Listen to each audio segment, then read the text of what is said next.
mooy li Sonko doon wax. léegi gis nga système bi mu ngi woon ci sport bi mu ngi woon ci musique bi mu ngi woon ci. war a Sonko war naa sant jeunesse sénégalaise bi ah. jeunesse sénégalaise jamono boo xam ne bu ñu taxawul. jeunesse sénégalaise bi war nañ koo sant. waaw ñoom ñaar ñëpp kenn ku ne war ngaa sant sa morom. ñun li ñu war a sant ci moom moo ëpp. ku ne xoolal. je le dis et je l'assume. xam nga Ousmane dafa nekkoon ci position boo xamante ni dafa am confort. su ko neexoon def ni ñoom ñooñu toog bureau nekk inspecteur des impôts et domaines di am ci terrain yi. waaw di am ci dessous de table yi. di am ci xaalis bi di dawal ci oto yu rafet yi di dem di voyage def nu ko neex te ñun ñii ñëpp ñuy wéy di dund ci ndóol daf ne non loolu waruñu ko seetaan muy avancer parce qu'il s'agit de mon pays. te depuis foofu la commencé xeex bi à l'interne avant mu ko génne pour woo gars yi na leen di yàqu dafa doy waar de te fi ñu jëm. c'est vrai bu ñu ko seetaanee. non am na fu ñuy yegg musiba bi kenn mënatu ko defar. te presque ñun dañu floré presque. ribidon bi pratiquement xawoon nañ ko faq. ah en tout cas c'est 141 milliards. la ñuy woowee tey un ancien candidat moo xam ne potentiellement mënoon na wuutu Macky Sall. cité golf cité bu nekkoon président mais waxuma la li ñu nekk di régler li ñaata milliards la ñu wax ne moom la ñuy récupérer agum yooyu moom kenn xalaatu ko parce que yooyu rees na bu yàgg waxuma la yii ñu jublu reddition des comptes tey ministre yi ba léegi dégloo gu ñu leen. mais est-ce que mënuñoo remonter ba l'an 2000. ah est-ce que mënuñoo remonter ba 2000 parce que rapport yaa ngi fi. cempo cempo. xam nga li gars yi di wax cempo cempo. waaw. nànk nee nañ mooy jàpp gole. mais doo gis sàcc tey bi di fàttali ko sàcc démb bi. il faut nga régler problème mu sàcc tey ba pare. boo defee ngay doog gis nga topp. xam nga da nga ne yow dañoo war a remercier Ousmane Sonko jeunesse bi. waaw. waaw. nga ne Ousmane Sonko dafa war a remercier jeunesse bi. waaw parce que comprendre nañu son mais message. ñun ñoo ko war xaw nañu. c'est-à-dire que ñun ñoo ko war a remercier plus. mais mënoon na jàllale son message daw ñi bañ ko dégg bañ ko comprendre. bañ ko wuy si mais dama lay wax ne ñun. dama lay remonter. kon su boobaa projet bi day tombé. dama lay dama remonter l'histoire. c'est pas la première fois que ñuy jéem a essayer une révolution c'est pas la première fois. nous l'avons fait du temps de Wade. Wade bi muy ñëw ci pouvoir bi. la jeunesse s'était mobilisée. ñu ne première alternance à l'époque on avait chanté cette alternance là sur tous les toits. mais après quelques années au pouvoir on a eu cette déception là. donc leader bu yee aux jeunesse ci révolution du guléet ci Sénégal.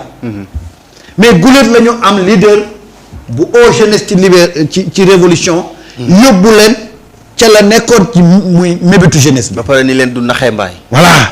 maam ñee dañu doon dund ci ay naxeem. ñun mu ndaw mu néew. Macky Sall woo nañu ci révolution. waaw waaye ba mu yegsee ca pandaw ga daf ñoo jalax. moom koy yàggul dara sax kay. yàggul dara moom daf ñoo def sevrage brutal. mu dóor référendum boo xam ni. ca laa amee woon Kwashiorkor lu ko saf.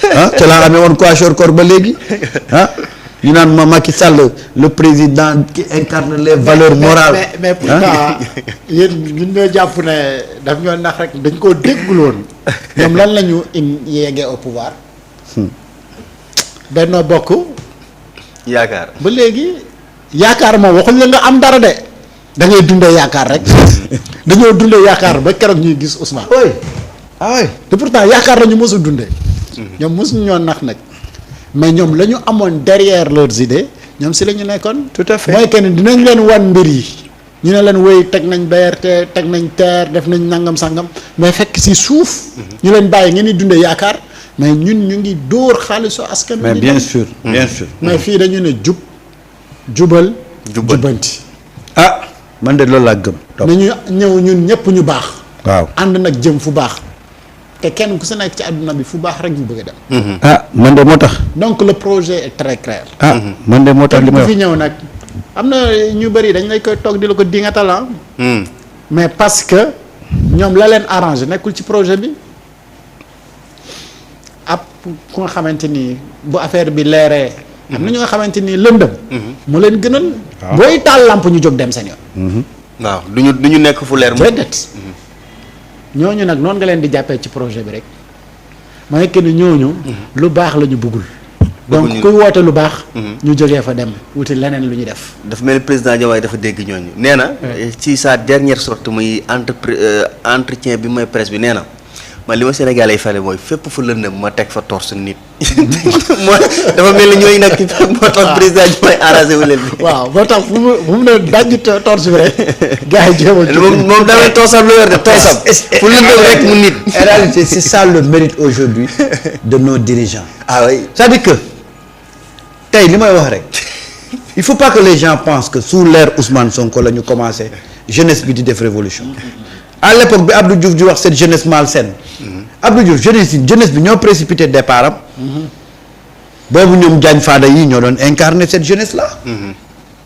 jeunesse bi accompagner Ablaye Wade keroog ba muy ñëw si pour battre campagne aéroport ba permanence bu PDS bi nekkoon place de l'Obélisque. nit xaju fa. jeunesse bi daal di porter le combat jeunesse bi ñoom ñoo def cette caravane bleue là la marche bleue keroog ba muy def prestation de serment fii stade Léopold Sédar Senghor jeunesse bi dañ koy jëli point E. accompagner ko ba fii. stade bi fees dell stade Léopold Sédar Senghor. keroog la fees boo xam ne ba tey jii may wax ak yow gisaatuma. événement bu feesalee noonu stade Léopold Sédar Senghor. ca la Ablaye Wade prononcé woon sa fameuse phrase là. il faut travailler. beaucoup travailler. encore travailler. toujours travailler. jeunes yi ne acca bal bi tàkk na. tey jii nag phrase am boobu am na sens fi mu toll nii. waaw mais boo jubbanti ba pare. mais nag il faut être. mais ñun il faut travailler boobu. encore travailler. waaw mais xam nga travailler Sénégalais dafa bëgg lu yomb de. waaw mais xam nga nag. may neex te doo sonn. mais nag topp amul fenn. topp gis nga Sénégalais yi. bu ñu la gëmee gëm nañ la. c'est-à-dire que gis nga Ablaye Wade bi mu ñëwee ne il faut travailler les Sénégalais étaient dans les dispositions pour travailler ñu ngi doon sabablu mais malheureusement à cause d'une mauvaise équipe. À cause de mauvais collaborateurs cette révolution s'estompait rapidement. Sénégalais yi am nag benn déception.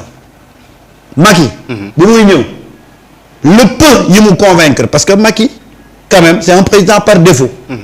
Les Sénégalais étaient très sceptiques. xam nga il faut que gars yi je suis tout à fait d'accord. waaw il faut que gars yi xam ne Macky. les gens n'ont pas élu Macky. on avait un problème de choix. dañu bëggoon. jëlee fii Abdoulaye waaw Wade. on avait un problème de choix c'est ça. tout le monde voulait que Abdoulaye Wade. ñaar ñi fi nekkoon gars yi wóoluwuñu leen woon à l'époque. te ñoom it jubóowuñu woon seen biir. muy dem si Yàlla Tanor ak Moustapha Niasse. léegi nag ñu ne comme moo fi nekk te moo gën a nekk jeune. te comme ñun bon vraiment gis nañ ne il était proche de Ablaye Wade mun nañ ko xoolee tuuti comme Ablaye Wade sax. et puis son parcours à l'époque da doon inspiré. waaw je te dis à défaut nga dem si ñaar ñi nga xamante ni. man de son parcours ne m'a jamais inspiré. non mais c'est-à-dire quand je dis directeur général. ministre. surtout ministre de souveraineté bu mel ni ministre de l'intérieur. président assemblée nationale. mais sa waay nekk premier ministre. bu ñu la dénkee réew mi nga xam ne Abdoulaye Wade mu ngi ko doon teg ci yoon mais au moins xam nga les gens ne doutaient pas. kan Abdoulaye Wade tegoon na dëkk bi ci yoon. te puisque moom il maîtrise yoon boobu day ñëw continuer ko mooy yàq bi kay. waaw ak son fils ak yeneen yi nga xamante ni arrogance beeg yeneen yooyu la nit ñi ne woon lii moom. il faut ñu stopper ko pour ñu stopper ko nag comme kii dafa nekk victime ci yooyu kanaa bu ñëwee du ko teg nit ñi ndeke boobu moo gën a. moo yées et puis tey bu ñu demee ba fi ñu toll nii parce que doyen sànq ba nga koy wax ci njëlbeen gi bi Ousmane Sonko di wax que ni benn compte bu ñu fekk 1000 milliards tey sanu jonn moom dafa confirmer que ni compte boobu sax Macky Sall moom am nañu jugoon sax ni dañuy porter plainte pour indi ay leeral mais yaakaar naa ni fi mu ne nii moom cet ancien député nañu wooyu sanu rek. nañu wooyu sanu jonn dem na ba ni Macky sax avant mu fiy jógee maanaam bi ñuy wàcc élection présidentielle 2024 yi ci la def virement wu 600 milliards de francs CFA. gis na loolu yëpp. waaw mais nag complément d'objet ay complément la day ñëw. d'objet direct wala indirect. gis nga man Ousmane Sonko bu waxee benn affaire. xoolal waxuma man nekkuma si di layam yi de. am na léegi nag après nañ dem ci kanam pour ñu am les informations détaillées parce que quelqu'un qui quand il était dans l'opposition mu la doon wax nga ci teg sa loxo. mais kooku bu ñëwee ba nekk ci pouvoir nekk premier ministre mais un premier ministre mais il a toutes les informations. Il n'a pas les informations. les renseignements waaw les renseignements il a tous les renseignements. waaw ñun ñoo nekk ci information. nous les journalistes waaw yéen a nekk ci information. koo xam ne ba mu nekkee ci opposition bi ak ni ko gars yi attaqué woon. mu doon réussir à donner des informations xam ne kenn mënu koo dindi kooku bu ñëwee nekk le premier ministre. kooku lu mu la wax c'est-à-dire que yow li ngay xaar mooy faram fàcce bi. mais doo ci nekk di douter. parce que quand même un premier ministre bu amul ay renseignements kan mooy am renseignement. kan mooy am renseignement. beneen bi affaire bi mooy li ñu doon wax sànq topp gis nga le mérite de ce duo là. mooy d'avoir au moins attaqué fondamentaux yi nga xam ne benn régime mosu koo attaqué. benn régime mosu koo attaqué. fii chaque homme politique avait un parrain dans le milieu religieux wala au niveau des puissances coloniales. koo ci laal mu daw laqatu ji ci sëriñam wala mu dem laqatu ci ay parrains yam. même structure gouvernement bi sax. waaw seen parents yooyu dañuy am quota. dañuy am quota. ci ñuy nekk ci di gérer. ñu woo la téléphone ne la bàyyil tegal affaire yi ci suuf nga teg ci suuf c'est comme ça qu'on a vécu. vous vous rappelez de ce gars-là qui a été tué qui a été convoqué ñu dem di ko jëli Touba ñu mujj ko faat foofu bon et je sais pas dans quelles conditions mais dégg nañ arme bu tëb bu tiré wu c'était du temps de Idrissa Seck. waa ji dañ ko convoqué ñu dem jëli ko à Touba ci biir altercation bi mu am bal bu tàkk waa ji mujj faatu xam naa ne sama mbokk internet yi dañu rappeler ma kooku mais à l'époque ça a valu à Idrissa Seck un lever de bouclier. Les gens l'ont attaqué. Pourquoi muy envoyé ay hommes de tenue pour ñuy dem di jëli kooku